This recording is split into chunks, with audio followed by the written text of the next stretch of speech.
Kumar aunty గారి food street సడన్గా తీసేశారు, దానికి కారణం ఏంటంటే ట్రాఫిక్ ఇష్యూ అన్న, అంతే, ఇంకేం లేదు. ఇంకా ఇప్పుడు కుమారి ఆంటీ పెట్టొచ్చు, 2 రోజుల తర్వాత పెట్టొచ్చు. బాగా నడిచినప్పుడు అయితే బాగానే పెట్టింది, అందరికీ కడుపు నిండా అన్నం పెట్టింది.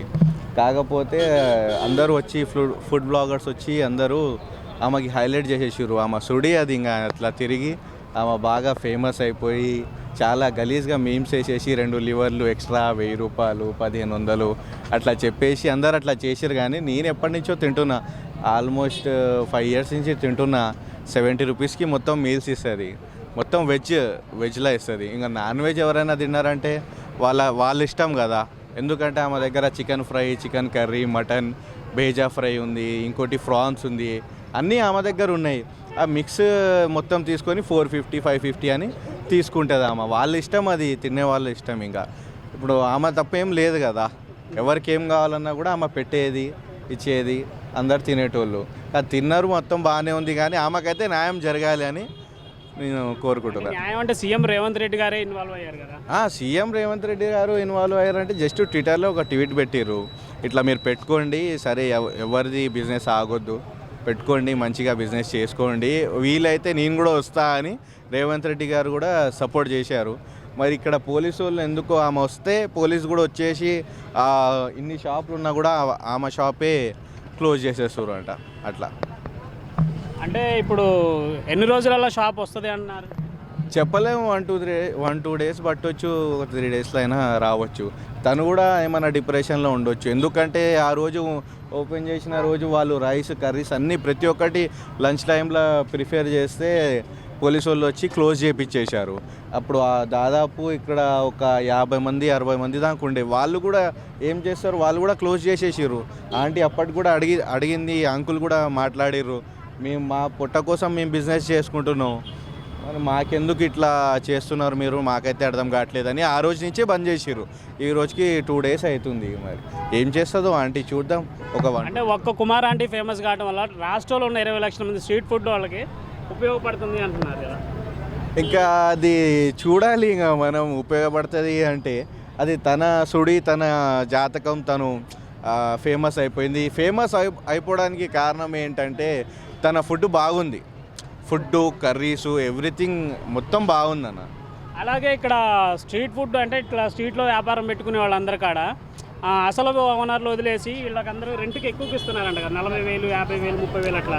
ఇంకా గురించి మీకు ఏం తెలుసా? అంత ఫేమస్ చేసిన తర్వాత ఇంకా వాళ్ళు కూడా ఎవరైనా ఆశపడతారు. మరి ఇప్పుడు దానికి సంబంధించి చూడాలి ఎట్లయితే. ప్రతి షాప్ దగ్గర నుంచి ఒక 40,000 50,000 రెంట్లు వసూలు చేస్తున్నట్టు. ఓనర్లు కాదంట కదా ఇక్కడ ఉన్నది, ఎవరు పర్మిషన్స్ ఇచ్చిన ల్యాండ్లలో కూడా వేరే వాళ్ళకి రెంటులు లెక్క 40,000-50,000 ఇస్తున్నారంట కదా ఈ స్ట్రీట్ ఫుడ్కి ఓన్లీ. ఇంకా అది ఎవరు ఇస్తున్నారో ఎవరు ఇవ్వట్లేదో మనం చూడలేదు కదా. పబ్లిక్ అంటారు, పబ్లిక్ 100 మాటలు అంటారు, మనకు తెలియదు కదా.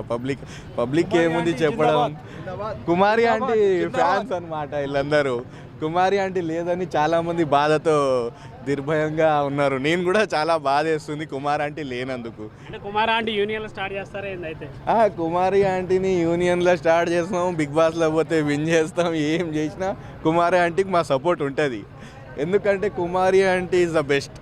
అట్లా okay, Kumar aunty food street తొందరగా నడవాలి అనుకుంటున్నారు అంతే కదా. ఇప్పుడు మనకి లాస్ ఏం లేదు కదా. ఆమె పెడితే ఇక్కడ ఏమవుతుందంటే తను మంచి ఫుడ్ ఇస్తుంది, మంచిగా ప్రిఫరెన్స్ ఇస్తుంది, మంచిగా మాట్లాడుతుంది, ఫుడ్ కూడా బాగా పెడుతుంది. మరి పబ్లిక్ వచ్చి ఎక్కడెక్కడి నుంచి వచ్చి, నాకే అర్థం కాని విషయం ఏంటంటే ఒకడు గుంటూరు నుంచి వచ్చారు అంటారు, ఒకరు అక్కడి నుంచి ఇక్కడి నుంచి వచ్చారు అని చెప్తారు.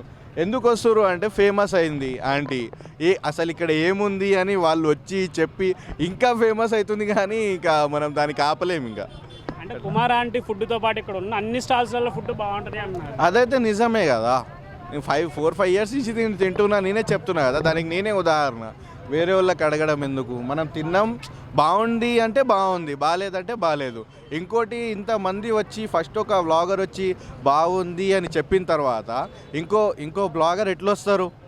బాగుంటేనే వస్తారు కదా. అది ఓకే, ఇక్కడ అందరి షాపుల దగ్గర భారీ ఎత్తులో రెంట్లు వసూలు చేస్తున్నారు అని చెప్పి టాక్ ఉంది. దాని గురించి ఏమైనా తెలుసా మీకు? దాని గురించి ఏం తెలియదు అన్న. 4-5 years నుంచి వస్తున్నారు కదా, మీకు ఏమన్నా రెంట్ ఎవరు తీసుకుంటారో తెలియదు. ఎందుకంటే ఫస్ట్ ఈ రోడ్డే లేకుండే, ఇది ఐటీసీ కోహినూర్ కూడా లేకుండే, అప్పుడు కేబుల్ బ్రిడ్జ్ ఏం లేకుండే. వీళ్ళు ఇక్కడ పెట్టుకునేటోళ్ళు. తర్వాత ఈ రోడ్ అయిన తర్వాత ఇక్కడ స్పేస్ చేసుకొని ఇక్కడ పెట్టుకున్నారు.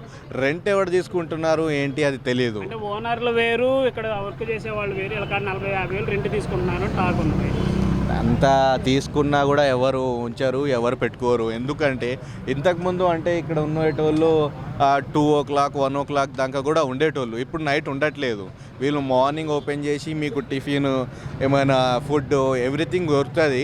11-12 వరకే దొరుకుతుంది, తర్వాత క్లోజ్ అయిపోతుంది కదా. అంటే పోలీసు వాళ్ళు నైట్ ఉన్నందుకు వచ్చి కొడుతున్నారు అని చెప్పేసి చెప్తున్నారు. అది ఇప్పుడు మన కొత్త సీఎం గారు పెట్టిన రూల్స్ కదా, అందుకని పెట్టట్లేదు. పోలీసులు కొడతారు కదా మరి నైట్ పెడితే.